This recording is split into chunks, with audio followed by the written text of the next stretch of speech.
a gift to be able to share the last 4 days with you, and just to feel the energy and just be a part of all the learning. So thank you. Yeah, thank you. Yeah. Well, I'm curious, what inspired you to dedicate 4 full days to, being here away from family or Hmm. work and other things? Well, it's an easy decision because I've been in Susan and Scott's group for a year for a succulent wild writing program. And so this just was very easy. This program's ending, and it's been just very wonderful in, in expected ways, but also a lot of unexpected ways, like even more unexpected ways than expected. I mean, just in so many ways. Um, so that's ending, and I really, even though I'm a therapist, I really came here just for myself because I really felt like I can always use more of the tools and review and remember and hear them gone over and explained again. So I really was coming here for me. And I really do try to already use well, we learned a lot of new stuff this week too, but I really use the inner wise self, the inner care system. I really try to use these things in my work. And even so, personally and professionally, it's like I need to hear it again and again. And it's really, it really works. It's deeply meaningful personally and professionally. Yeah. And I'm curious, what are some of the big ahas or shifts that you experienced over the last 4 days? Well, one's very personal. I don't know if I want this in there or not. Is Okay, that if that's okay? that's fine. But Yeah. might be helpful for them. So, the first day we did the exercise where you had to look from like the back, and right before it had happened, I had experienced someone kind of really like snap at me for like not understanding the directions. So I felt really hurt. So it affected how I saw how I could show up for the whole exercise. Um, and so I gave them the feedback after, but I realized that, as I often do, like your initial feelings and reactions, it takes time later to realize what's really going on. And one, it was an opportunity to remember to use the inner care feeling system, to speak with my inner wise self. I didn't do any of that. And so I really felt a little overwhelmed in that moment. So what happened at the end of the day, I think the biggest aha, this was, I still, I'm trying to like say, so I still, when I would see her during the rest of the day, I felt like Susan did this exercise where, it's like you imagine like from like your pubic bone up, like you zip up to protect yourself. But what I realized was I really didn't need to protect myself from her, and I wasn't letting a new moment be a new moment. A lot of this weekend is about looking at your stories that you tell yourself, and you can think you've let them go, but then like all of a sudden you've taken them back without realizing sometimes. So I was aware of that. Like, I didn't want to have my zipper up around her because then we were both paralyzed in a moment that was like well over. So, what the aha is this too long? No, Okay. Okay. you're great. Yeah. So the aha was first. So then later in the day, I saw her. I was with my partner on the sofa, and I saw her across the room burst into tears while she was doing her work, and I felt such a swell of love for her, and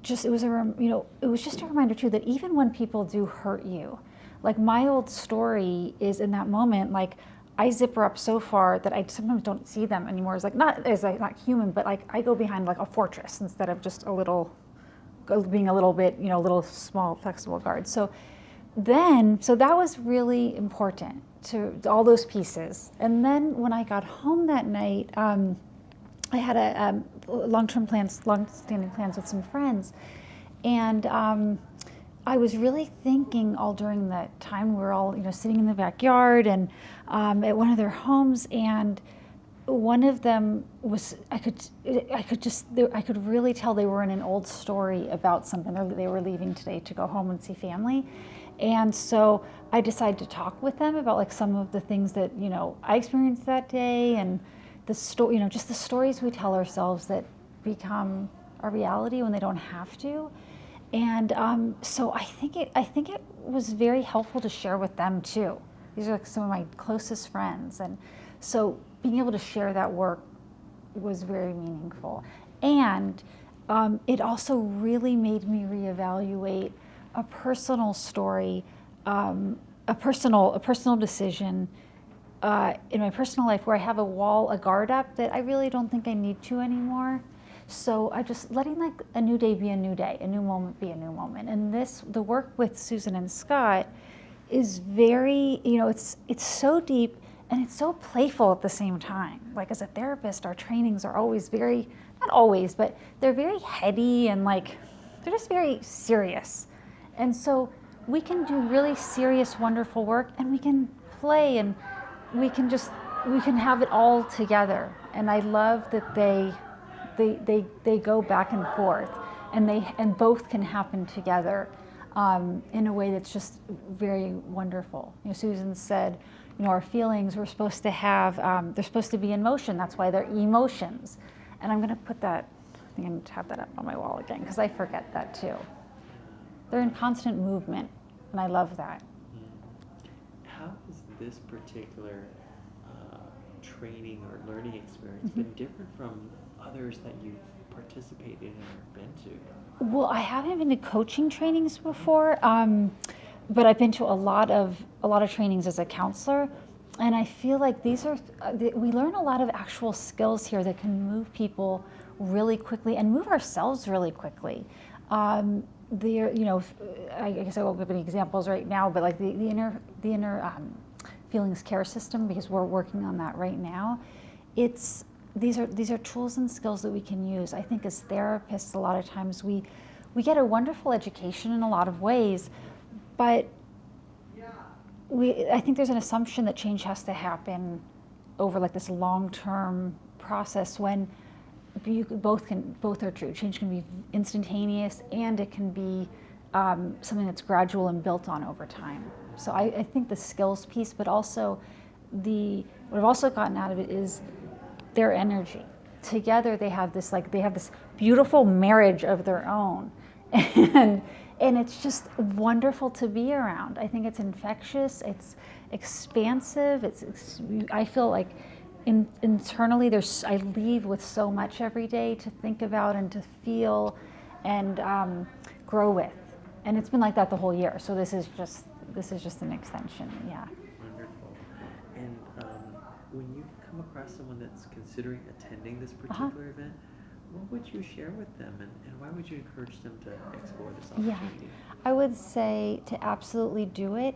If you're having hesitations, to really explore that and really try to think about what are all the reasons you can make it happen instead of the ones that maybe are keeping you from it. Because working with Susan and Scott it's so hard to come up with words because I'm still in the process of I'm still in the process of processing like this whole year and the event. It's still going on, and it's ending now. But I would say to absolutely do it. My friend Sue, who's here, said she came with no expectations, and so I would also say that have no expectations because unexpected, wonderful things happen. Not whether it's in the workshop or between the days. Yeah, I would say to absolutely do it, and to sometimes we stop ourselves from doing something because of the price or it's too far away. And I would just say do everything you can to make it happen because it's worth every penny and it's a wonderful experience. One final question. Yes. If you could share a special message for Susan and Scott, what would that message be? Ha! Oh gosh, I have so many things to say to them. They're just wonderful. Like I have, with like Susan, I've known her books for so many years.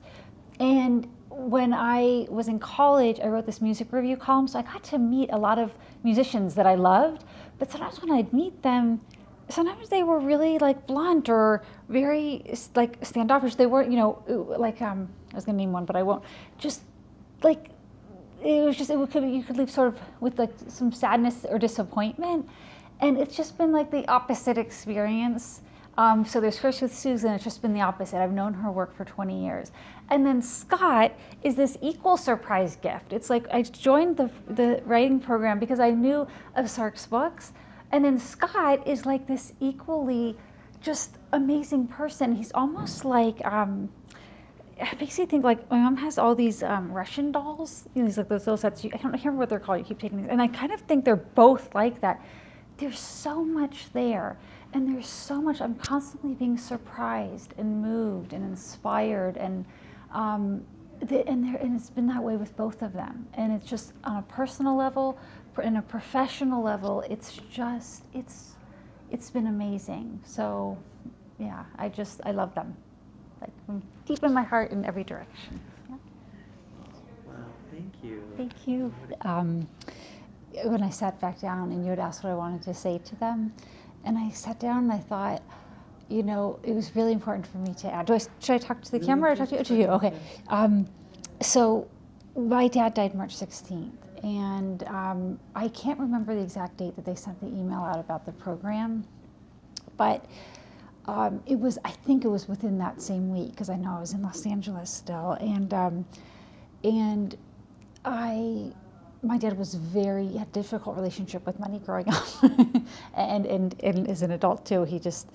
He was really poor growing up, and then he wasn't as an adult, and he just never got rid of that fear inside. So I didn't know how much the program was going to be or anything, but I saw the first thing, and there was like a $500 deposit, and I heard my dad's voice in my head saying, "That's too much, you can't, and but then it's been another. So I'm having a hard time articulating myself, but I really feel that it wasn't coincidental. I really feel on some level that I'll never be able to explain that he wanted me to do this program. And it wouldn't have been possible for me to do the program without a gift that he gave to me financially. And at that time, it made it easier to do, at least. So it would have been possible, but it made it much more possible. And this year would have been a drastically different year since losing him if it wasn't for Susan and Scott. Because my dad was this remarkable individual, but he died without, he made amends with everyone else except on some level with himself. And I have felt his presence this entire year, and I felt it most through Susan and Scott.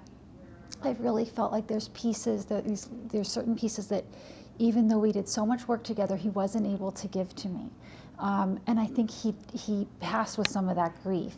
And when we were in Hawaii, something I didn't tell Susan and Scott was that when I met with Jeannie, she's a healer who owns this property there, I had a session with her, and she really felt my dad was there, and she said he still has some sadness. And I said, I don't want him to be sad. He was this wonderful father. And he said, and she said, you have to let him have his sadness.